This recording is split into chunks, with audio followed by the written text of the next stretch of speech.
আসসালামু আলাইকুম দর্শক, আমন্ত্রণ জানাচ্ছি চ্যানেল আইয়ের মধ্যরাতের আয়োজন universal medical college and hospital limited আজকের সংবাদপত্র অনুষ্ঠান। আমি তারিকুল ইসলাম মাসুম আপনাদের সাথে আছি, আর আমাদের সাথে আজ অতিথি হিসেবে আলোচনার জন্য অংশ নিয়েছেন দৈনিক প্রথম আলোর যুগ্ম সম্পাদক সোহরাব হোসেন। সোহরাব হোসেন, আপনাকে আমন্ত্রণ জানাচ্ছি স্টুডিওতে। সোহরাব হাসান। তো আমরা যথারীতি দেখে নিব পত্রিকার প্রধান শিরোনামগুলো, এরপরে যাব আলোচনায়। দৈনিক ইত্তেফাক, সহিংস বিক্ষোভের মধ্য দিয়ে G20 সম্মেলন, বিক্ষোভের কারণে অনুষ্ঠানে যোগ দিতে পারেনি মেলানিয়া, দুঃসহ জীবন চট্টগ্রামবাসীর, জলাবদ্ধতা, অপরিকল্পিত নগরায়ন, গ্যাস বিদ্যুৎ সংকট, সারা দেশে চিকুনগুনিয়ার ব্যাপক বিস্তার, দেশে আইনের শাসন প্রতিষ্ঠিত না হলে উন্নয়ন সম্ভব নয়, প্রধান বিচারপতি। মানব জমিন, ইউনেস্কোর শর্ত মেনে চলবে সরকার, বিএনপি রামপাল প্রকল্পের বিরুদ্ধে HRW ভাড়াটে সংগঠন, ইভানের শিকার বহু নারী।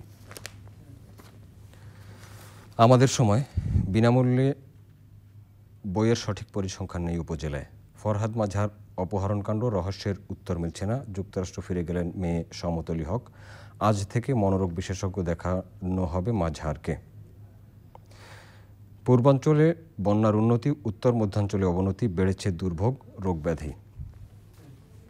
সকালের খবর, শুল্ক কমলেও চালের বাজারে প্রভাব নেই, শর্ত সাপেক্ষে মেনেছে ইউনেস্কো, নসরুল। রামপাল কয়লা বিদ্যুৎ প্রকল্প, ইউনেস্কোর বক্তব্যে অনাপত্তি কোথায়? জয়দিন, খালেদা জিয়া 15 জুলাই লন্ডন যাচ্ছেন, নির্বাচনী প্রস্তুতিতে এগিয়ে থাকতে চায় আওয়ামী লীগ, কৌশল নির্ধারণে আজ সভা, কিভাবে নির্বাচনী প্রস্তুতি চালানো হবে, নির্বাচনের প্রচারে কী কৌশল নেওয়া হবে সে বিষয়ে আজ শাসক দলের কার্যনির্বাহী সংসদের বৈঠকে গুরুত্বপূর্ণ সিদ্ধান্ত হবে, পাশাপাশি তৃণমূলে প্রচার কৌশল দিক নির্দেশনা দেওয়া হবে। আমদানির জোয়ারে কমতে শুরু করেছে চালের দাম।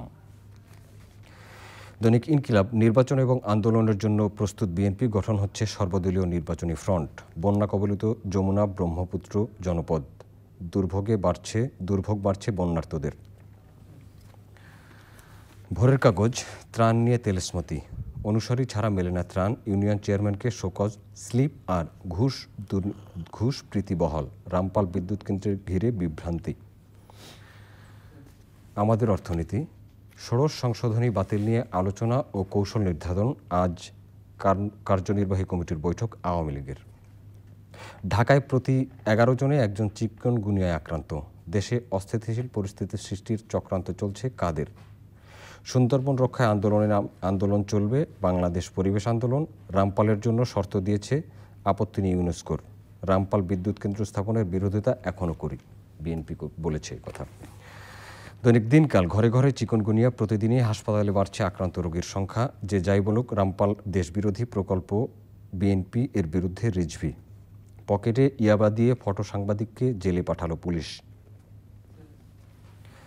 দৈনিক সংগ্রাম, 500 কোটি ডলারে দাঁড়াতে পারে খরচ, রামপাল বিদ্যুৎ প্রকল্প ভুল বিবেচনায় ভিত্তিতে এগিয়ে নেওয়া হচ্ছে, কারণ জানা থাকলেও নিরসনের উদ্যোগ নেই, প্রাকৃতিক ব্যবস্থা নষ্ট ও আনাড়ি উন্নয়নে পানিবদ্ধতা। দৈনিক করতোয়া, আমদানির জোয়ারে কমছে চালের দাম, অসাধু ব্যবসায়ীদের মাথায় হাত। G20 সম্মেলন জোরালো হচ্ছে, বৈষম্য বিরোধী কণ্ঠস্বর, বিক্ষোভ ঠেকাতে গিয়ে 74 পুলিশ আহত। প্রথমবারের মতো মুখোমুখি Trump Putin.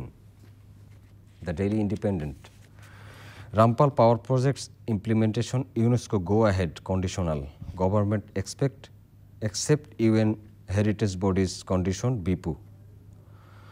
Rape accused Ivan on 4-day remand. Flood grips 4 northern districts. Khaleda likely to visit UK this month. Financial Express, POB become violated and financial account weakens. Our Times, UNESCO gave certain conditions for Rampal, government to launch ACMP program to boost IT sector, Trump's handshake ignored by police first lady. The New Nation, 30 police injured in clash at G20, anti-Trump's protests turn violent, chikungunya takes serious turn, it's now spreading across country, no effective steps taken yet, water level in 51 rivers rise, 32 fall. আমাদের হাতে থাকা পত্রিকার প্রধান শিরোনামগুলো ছিল এর মধ্যে বন্যা পরিস্থিতি এবং নগরগুলোর জলাবদ্ধতা একটা প্রধান বিষয় হিসেবে আছে।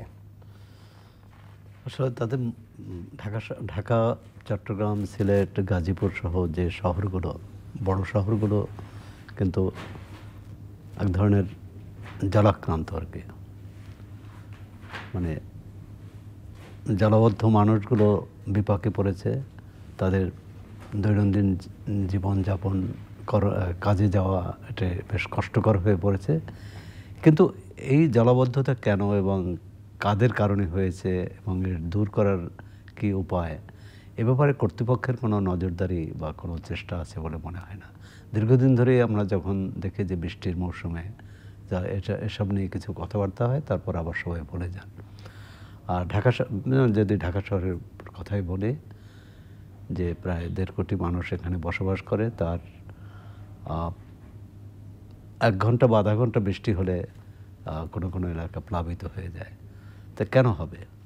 অর্থাৎ জল নিষ্কাশনের যে ব্যবস্থা সেটি আর ঠিকভাবে কাজ করছে না। আবার এই জল কোথায় যাবে? নদীগুলো তো ভরাট হয়ে গেছে, খাল তো নেই, খাল নেই, নদীগুলো ভরাট হয়ে গেছে। তো সুতরাং এর প্রতিকার কি? সবাই জানে যে এটা, এই খালগুলো উদ্ধার করতে হবে, খালগুলো খনন করতে হবে, নদীকে ফিরিয়ে আনতে হবে সেই আগের চেহারায়, কিন্তু কোনো তৎপরতা দেখি না। ঢাকা শহরের নগরবাসীর সুবিধার জন্যে, সুযোগ সুবিধার জন্যে বা তাদের নাগরিক সেবা পাওয়ার জন্যে একজন মেয়রের জায়গায় 2 জন মেয়র আমরা নির্বাচিত করলাম, কিন্তু অবস্থা আরও খারাপ হচ্ছে। এবং এই পানি নিষ্কাশন এবং এখানে কোন সংস্থাগুলোর, এই যে সেবা দানকারী সংস্থাগুলো 37টি সংস্থা প্রায়, একটার সাথে একটা সমন্বয় নাই। এবং এই জলাবদ্ধতার মধ্যেও রাস্তা কাটাকাটি হচ্ছে। রাস্তা কাটাকাটি হচ্ছে, মানে কাজ হচ্ছে। আর আপনি যদি মালিবাগ মগবাজার ফ্লাইওভার দেখেন, যে বছরের পর বছর সেখানকার মানুষকে চরম দুর্ভোগের মধ্যে আছে। উন্নয়ন প্রকল্পগুলো যখন চলে, আর একটা জিনিস দেখার বিষয় যে সেখানে কিন্তু মানুষের বিকল্প চলাচলের সহজ ব্যবস্থা না করেই কাজগুলো করা হচ্ছে না। এক হচ্ছে যে আমাদের নগর পরিকল্পিতভাবে নির্মাণ করা হয়নি, যে কারণে এই যে বিকল্প রাস্তার কথা বললেন বা বিকল্প চলাচলের ব্যবস্থার কথা বললেন, সেই সুযোগও অনেক জায়গায় নেই, কারণ সে ধরনের জায়গা নেই। আর যে কারণে মানুষকে আরও বেশি দুর্ভোগে পড়তে হয়। কিন্তু সেক্ষেত্রে যে কথাটি, যে প্রথমত যে মানুষকে জানাতে হবে যে কতদিন এই দুর্ভোগ থাকবে, কতদিনের মধ্যে কাজ শেষ হবে। কিন্তু আমরা দেখেছি পরিকল্পনা নেওয়া হয় 1 বছর 1.5 বছর, সেটি 2.5 বছর 3 বছরেও শেষ হয় না। তো সুতরাং তাতে তো বিকল্প ব্যবস্থা থাকলেও তো কোনো কাজ হবে না। এবং যতই দিন যাচ্ছে, একটা হচ্ছে যে এর খরচ বাড়ছে, বরাদ্দ বাড়ছে এবং মানুষের দুর্ভোগও বাড়ছে। মনে করি অবসান হওয়া উচিত এবং সরকারকে এই পুরো নগর ব্যবস্থাপনার সাথে জড়িত যারা, একটি সমন্বিত উদ্যোগ নেওয়া উচিত। একসময় আমরা নগর সরকারের কথা শুনেছি, কিন্তু সে ব্যাপারে কোনো অগ্রগতি নেই। অর্থাৎ একে অপরের ওপর দায় চাপিয়ে আত্মরক্ষার চেষ্টা আছে, কিন্তু নাগরিকদের রক্ষার কোনো চেষ্টা নেই। এটা খুবই দুর্ভাগ্যজনক। আমরা আশা করি যে সরকার এর প্রতিকারে এগিয়ে আসবে। বন্যা তো বাড়ছে বিভিন্ন অঞ্চলে, আবার বন্যা শেষ হলে তো আবার মানুষের কিছু চাহিদাও বাড়বে না। আপাতত বন্যা চলার দুটো হচ্ছে, যে একটা হচ্ছে যে বন্যা এখন পানি বাড়ছে, যে পানি আক্রান্ত যে মানুষগুলো, বন্যার যে আক্রান্ত মানুষগুলোকে দ্রুত পুনর্বাসন করা, তো তাদের নিরাপদ জায়গায় ফিরিয়ে নেওয়া। এবং এর সাথে আমরা দেখছি পাহাড় কাটা মানুষ, পাহাড়ের পাদদেশে এখনও মানুষ বসবাস করছে, তাদেরকে নিরাপদ জায়গায় ফিরিয়ে নেওয়া। আর যেসব জায়গায় ঘরবাড়ি ডুবে গেছে তাদের নিরাপদ জায়গায় ফিরিয়ে নেওয়া। পার্শ্ববর্তী যদি উঁচু জায়গা থাকে বা বাঁধ বা আপনার স্কুল কলেজ এরকম যে থাকে আশ্রয় কেন্দ্র, সেখানে নিয়ে যাওয়া এবং তাদের খাদ্যের ব্যবস্থা, শুধু নিয়ে গেলেই হবে না, তাদের খাদ্যের ব্যবস্থা করতে। ত্রাণে অনিয়মের বিষয়, ত্রাণে আপনি পত্রিকায় আমরা একাধিক শিরোনামে দেখলাম যে ত্রাণ, মানে এটি খুবই কী বলব, যে এটি নির্মম রসিকতা এই আক্রান্ত মানুষগুলোর প্রতি, যারা ইউনিয়ন পরিষদের চেয়ারম্যান, মেম্বার অথবা অন্য সরকারি কর্মকর্তা, তারা যদি এই ধরনের দুর্নীতি অনিয়মের সাথে জড়িত থাকে, যে দুস্থ মানুষকে ত্রাণ সামগ্রী না দিয়ে যারা সুবিধাভোগী, যারা দলের লোক তাদেরকে দেয়, তাহলে তো এই ধরনের বিশৃঙ্খলা হবে এবং এই ধরনের অভিযোগ আসতে থাকবে। আশা করি যে এটিও স্থানীয় প্রশাসন খুবই গুরুত্বের সঙ্গে নেবে এবং কোনো যারা অনিয়মের সাথে জড়িত তাদের বিরুদ্ধে ব্যবস্থা নিতে হবে। শুধু ব্যবস্থা নেয়ার কথা বললে হবে না, আমরা শাস্তি দেখতে চাই। যারা এসব মানে জনগণের অর্থ নিয়ে বা এই যে আক্রান্ত মানুষগুলোকে নিয়ে তাদের যে জীবন নিয়ে যারা ছিনিমিনি খেলে, যারা তাদের জিম্মি করে বাড়তি অন্যায় সুবিধা নিতে চায় বা নিচ্ছে, তাদের অবশ্যই শাস্তির আওতায় আনতে হবে। ইউনেস্কো রামপাল বিদ্যুৎ প্রকল্প, সুন্দরবন ঐতিহ্য, এই বিষয়ক পত্রিকায় নিউজ হয়েছে গতকাল, আজ কিন্তু দুই তিন ধরনের ভাষ্য আসছে। সরকারের পক্ষ থেকে বলা হয়েছে কিছু কন্ডিশন দিয়েছে ইউনেস্কো, আবার কেউ কেউ বলছেন যে ইউনেস্কোর যে হেরিটেজের বৈঠক, সে বৈঠক শেষ হবে 12 তারিখ।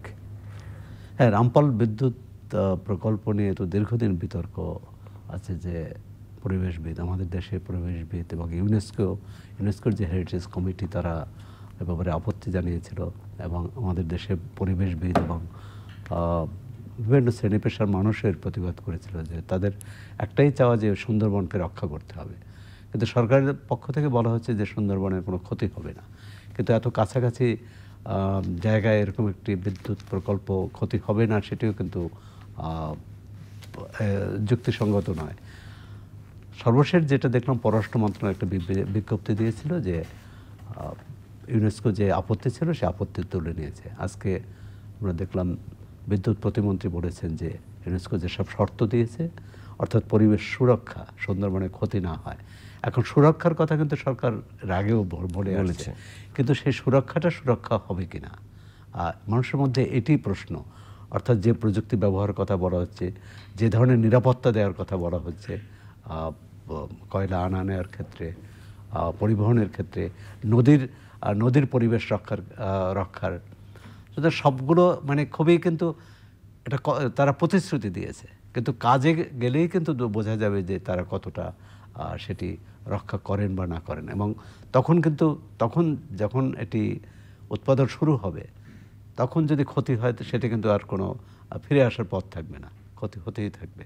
এবং যতই বলা হোক, আর সেক্ষেত্রে এটি নিয়ে এবং যারা আন্দোলন করে আসছেন তাদেরও যে যুক্তি, সেটি কিন্তু আমলে নেওয়া উচিত। এবং তেলগাছ বন্দর রক্ষা কমিটির মহাসচিব বলেছেন যে মানে ইউনেস্কো যদি আপত্তি তুলে নিয়েছে কিনা আমরা নিশ্চিত না, কারণ ইউনেস্কোর পক্ষ থেকে কোনো ভাষ্য পাইনি যে তুলেও নেয়। তো বাংলাদেশের মানুষের যে আপত্তি, মানুষের যে উদ্বেগ, সেটিও কিন্তু দেখার বিষয়। এবং সেটি সরকার কীভাবে তাদের বিষয়টা তো বাংলাদেশের সম্পদ, বাংলাদেশের পরিবেশ রক্ষা, বাংলাদেশের মানুষের জন্যই করা। সুতরাং এই ব্যাপারে এমন কোনো পদক্ষেপ নেওয়া ঠিক হবে না যে দীর্ঘদিনের ক্ষত বাংলাদেশের মানুষকে অথবা পরিবেশকে বহন করতে হবে। আচ্ছা, আরেকটা বিষয় আছে চালের দাম কোনো পত্রিকায় লিখেছে আমদানি সত্ত্বেও কমেনি। হ্যাঁ, এখানে কিন্তু আমাদের সাংবাদিকতা নিয়েও এক ধরনের কি বলে, মানুষ কোনটা বিশ্বাস করবে? কোনো পত্রিকা লিখেছে যে চালের দাম কমছে, কোনো পত্রিকা লিখছে যে শুল্ক প্রত্যাহার করলেও তার প্রভাব পড়েনি, অর্থাৎ কমেনি। আর আমার মনে হচ্ছে যে এখানেও তথ্যের ঘাটতি আছে। মানে দুটো তো একসঙ্গে সত্য হতে পারে না যে চালের দাম, এটা হতে পারে চালের দাম কমেছে অথবা কমেনি, একটা হবে। এটা হতে পারে কোনো বাজারে কমেছে, পাইকারি বা খুচরো বাজারে, বা ঢাকায় হয়তো কারণ বাজারে কমেছে, অন্য বাজারে কমেনি, এরকম হতে পারে। বা ঢাকায় কমেছে, অন্য জায়গায় কমেনি। তাই এটি এবং না কমার কারণ নেই, যেহেতু নতুন শুল্ক প্রত্যাহার করার পরে যে চাল এসেছে এবং চাল সরবরাহ ক্ষেত্রেও কিন্তু কোনো সমস্যা নেই সরকারের পক্ষ থেকে বলা হচ্ছে। কিন্তু একটি সমস্যা হবে যদি পানিটা আরও বাড়ে এবং যোগাযোগ ব্যবস্থা বিভিন্ন জায়গায় ব্যাহত হয়, তখন কিন্তু এই চালের দাম বৃদ্ধি বন্ধ করা কঠিন হবে। তাই মনে করি যে এক্ষেত্রে নজরদারি বাড়ানো উচিত। এবং অসাধু ব্যবসায়ী যদি সত্যি কোনো সাধু ব্যবসায়ী মানে তার দাম বাড়ানোর চেষ্টা দাম করে বাড়ানোর দাম বাড়িয়ে থাকে এবং দাম বাড়ানোর মানে অযৌক্তিকভাবে দাম বাড়িয়ে থাকে এবং বাড়তি মুনাফার জন্যে, আর সেটি এর বিরুদ্ধে ব্যবস্থা নিতে হবে, প্রয়োজনে ম্যাজিস্ট্রেসি ব্যবহার করা উচিত। আর একটা খবর আছে, পকেটে ইয়াবা দিয়ে ফটো সাংবাদিককে জেলে পাঠালো পুলিশ, পল্টন থানার একটা ঘটনা। এটা খুবই অবজারভারের একজন ফটো সাংবাদিক। খুবই দুর্ভাগ্যজনক যে আইনশৃঙ্খলা রক্ষাকারী বাহিনী তাদের কিন্তু একটা পেশাগত দায়িত্ব আছে। পেশাগত দায়িত্ব হচ্ছে যে সে অপরাধীকে ধরবে, সাজা দেওয়া কিন্তু তার দায়িত্ব না। সে অপরাধীকে ধরে আইনের হাতে সুপর্দ করবে। কিন্তু সাংবাদিকের যে খবরটি আপনি বললেন যে সাংবাদিকের পকেটে যদি ইয়াবা দিয়ে তাকে জেলে নেয়, অর্থাৎ সে নিজেই অপরাধে যুক্ত হতে পারে। সাংবাদিকের কোনো খবরে তা আহত হতে পারে, সে আইনি প্রতিকার চাইতে পারে, তার ভুল খবর লিখলেও সেটা তার প্রতিবাদ করতে পারে। কিন্তু তার পকেটে ইয়াবা দিয়ে তাকে জেলে পাঠানো, এটি আমি মনে করি যে আইনশৃঙ্খলা রক্ষাকারী বাহিনীর যে কর্তৃপক্ষ এবং তারা এই বিষয়টি দ্রুত হস্তক্ষেপ করবে। এবং আমরা চাই যে এই ধরনের এটা ভয় দেখানো, এটা হচ্ছে তাকে অন্যায়ভাবে যে নিয়েছে তো শাস্তি ভোগ করলো, তাকে হয়রানি করা হলো, তার উপর জুলুম করা হলো। একই সঙ্গে এ ধরনের অন্যায় করার যে রিপোর্ট করে, অন্যায় যারা করেছে, যেসব পুলিশ কর্মকর্তা বা পুলিশ সদস্য অন্যায় করছে তাদের বিরুদ্ধে যারা রিপোর্ট করে, অন্যদের জন্য এটা বাড়তে হবে যে রিপোর্ট করলেই তো আমাকে ইয়াবা দিয়ে বা অন্য কোনোভাবে জেলে নেওয়া হবে।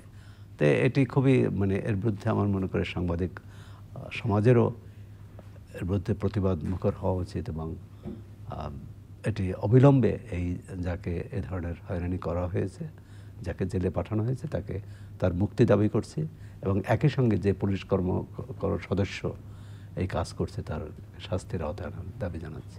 লেখক প্রাবন্ধিক ফরহাদ মাজাহার ইস্যুটা এখনও আছে, মামলা ডিবিতে গেছে, কিন্তু সেদিন কিভাবে তিনি অপহরণ হয়েছিলেন বা অপহরণ হয়ে থাকলে কারা করেছিলেন সেই বিষয়গুলো এখনও স্পষ্ট হয়নি মানুষের কাছে। না, সত্য উদ্ঘাটিত হোক এটি। আর এত হতে পারে না যে তিনি বাসা থেকে বেরিয়ে যায় নিজে নিজে অপহৃত হয়েছেন। এখন পর্যন্ত যেসব তথ্যপত্র বেরিয়ে আসছে তাতে তাকে ধরে নিয়ে যাওয়া হয়েছে, মাইক্রোবাসে তুলে নিয়ে গিয়েছে, খুলনায় নিয়ে যেয়ে ছেড়ে দেওয়া হয়েছে। তো এই সময়টা পরবর্তীকালে পুলিশ আইনশৃঙ্খলা রক্ষাকারী বাহিনী হস্তক্ষেপ করেছে, তারা তাকে উদ্ধার করে ঢাকায় নিয়ে এসেছে। আর তিনি এখনও অসুস্থ, সুতরাং তার চিকিৎসার প্রয়োজন, একই সঙ্গে সত্য উদ্ঘাটন করা প্রয়োজন। কারণ এরকম দেশের একজন লেখক, তিনি যে মতেরই হোক না কেন, তার মত আমরা পছন্দ না করতে পারি, তার বিরোধিতা করতে পারি, কিন্তু তার নিরাপত্তা, তার সুরক্ষা, তার যে নাগরিক হিসেবে যে তার যে মৌলিক অধিকার, মানবিক অধিকার, আর সেটি তো হস্তক্ষেপ করতে পারে না, বা যদি কেউ হস্তক্ষেপ করে সেখানে রাষ্ট্রেরই দায়িত্ব যে সেটি তাদের বিরুদ্ধে ব্যবস্থা নেওয়া। এবং যদি সরকার যদি সেই অপহরণকারীদের খুঁজে বের করতে ব্যর্থ হয় বা ব্যবস্থা না নেয়, তাহলে কিন্তু মানুষের মধ্যে এই প্রশ্নটি আসবেই যে তাহলে তাকে কারা অপহরণ করলো। আচ্ছা, একটা খবর আছে, সর্বদলীয় নির্বাচনী ফ্রন্ট করতে যাচ্ছে বিএনপি। আবার আজকে আওয়ামী লীগের কার্যনির্বাহী কমিটির বৈঠক আছে। ষোড়শ সংশোধনী হাইকোর্টের যে রায় দিয়েছিলেন সেটা আবার আপিল বিভাগে বহাল থাকার পরেও আজকে হয়তো তাদের এই বিষয়ে আগামী দিনের তাদের কী কর্মসূচি হবে সেই বিষয়গুলো নির্ধারণ করতে পারে। এই বিষয়গুলো আসলে আমার রাজনীতিটি সঠিক পথে চলছে। এখন দেখুন, নির্বাচন অথবা ষোড়শ সংশোধনী বাতিল নিয়ে প্রতিক্রিয়া জানানো বা দলীয় সিদ্ধান্তের কিন্তু অনেক সময় সামনে আছে, কিন্তু মানুষ যে এখন লাখ লাখ মানুষ কিন্তু পানিবন্দী এবং তারা খেতে পারছে না, তাদের আশ্রয় পাচ্ছে না। তাদের কাছে যাওয়া সরকারিভাবে একটি প্রশাসনিক যে উদ্যোগ, সেখানেও তো নানা অনিয়ম দেখছি। আমরা ধরে নিচ্ছি যে সেটি ঠিকমতো করছে, কিন্তু রাজনীতি যারা করে, রাজনৈতিক দলের নেতাকর্মী হিসাবে উভয় দলেরই, যারা সরকারে আছে এবং সরকারের বাইরে আছে, তাদের দায়িত্ব নেই এসব আক্রান্ত মানুষগুলোর কাছে যাওয়া, এসব বিপদগ্রস্ত মানুষের পাশে দাঁড়ানো কারণ তাদের নিয়েই তো রাজনীতি, তাদের জন্যই তো রাজনীতি করে বলে রাজনীতিকরা দাবি করেন। সুতরাং আমি এটি জানি না যে নির্বাচন হবে, 1.5 বছর এখনও সময় আছে, সেই নির্বাচন নিয়ে এত তোড়জোড়, নির্বাচন কমিশনের কে কোন প্রস্তাব দিবে সেটিও আমরা দেখতে পাচ্ছি যে প্রতিদিন পত্রিকায়। কিন্তু এই যে বন্যা উপদ্রুত মানুষগুলোকে বাঁচানো, তাদের পাশে দাঁড়ানো, তাদের সহায়তা করা, আর সেটা কোনো তৎপরতা দেখি না, স্থানীয়ভাবেও না, কেন্দ্রীয়ভাবেও না। এটি খুবই মানে আচ্ছা, বিশ্বের জন্য আর একটা খবর হলো G20 সম্মেলন হয়েছে বা বসেছে জার্মানির হামবুর্গে। সেখানে বৈষম্য বিরোধী অনেক মানুষ প্রোটেস্ট করেছে, আহত হয়েছে 74 জন পুলিশ, অবশ্য কেউ মারা যায়নি। আবার ট্রাম্প পুতিনের কাঙ্ক্ষিত বৈঠকও হয়েছে। বিশ্বের সব ক্ষমতাধর রাষ্ট্রপ্রধান, সরকার প্রধানরা সেখানে যোগ দিয়েছে। এখানে দেখুন যে আমাদের দেশ এবং যে পশ্চিমের দেশগুলোর মধ্যে প্রতিবাদের ভাষা এবং প্রতিবাদকে আবার ঠেকানো বা প্রতিরোধ করারও ভাষা আর আমাদের এখানকার ভাষার কি পার্থক্য। সেখানে দেখেন যে 74 জন পুলিশ সদস্য আহত হয়েছে এবং পুলিশ সদস্যের বাইরে যারা বিক্ষোভকারী তারাও আহত হয়েছে। তাদের সংখ্যাটা সম্ভবত মানে এখনো পাইনি আমরা। না, তাদের সংখ্যাটা এত পরিমাণ হবে না, কারণ আমি কোন টিভি চ্যানেল দেখলাম যে শতাধিক মানুষ আহত হয়েছে। শতাধিকের মধ্যে যদি পুলিশই হয় 74 জন, তাহলে অন্য সাধারণ মানুষ মানে প্রতিবাদকারী বা বিক্ষোভকারী কম হবে। তো এটা হচ্ছে যে অবশ্যই পুলিশের দায়িত্ব যে সেখানে আইন শৃঙ্খলা রক্ষা করা এবং তাদের যাতে শান্তিপূর্ণভাবে সেই সম্মেলনটি হয় সেই ব্যবস্থা করা, সেটা তারা করেছে। কোনো সে পুলিশ বা সাধারণ বিক্ষোভকারী কেউ আহত হোক সেটি কাঙ্ক্ষিত হতে পারে না। কিন্তু এখানে যে পুলিশ আইন শৃঙ্খলা রক্ষাকারী সংযত আচরণ করেছে। আমাদের এখানে একজন পুলিশ সদস্য আহত হলে দেখা যাচ্ছে যে পুরো ফোর্স ঝাঁপিয়ে পড়ে বিক্ষোভকারীদের উপর এবং তখন আর বেপরোয়াভাবে। এটি একটি আরেকটি হচ্ছে যে এটা আপনি বলছিলেন যে সম্মেলন, সেখানে পুতিন এবং মার্কিন প্রেসিডেন্ট ট্রাম্পের বৈঠক হয়েছে। সেটি এর প্রতি সারা বিশ্বের দৃষ্টি যে দুই শক্তিধর দেশের রাষ্ট্রপ্রধান, এবং যেটি নিয়ে গত 1 বছর ধরেই আলোচনা আমেরিকা এবং রাশিয়ার সম্পর্কটি কোন পর্যায়ে এবং তাদের যে টানাপোড়েন আছে সেটি কোন পর্যায়ে পৌঁছে।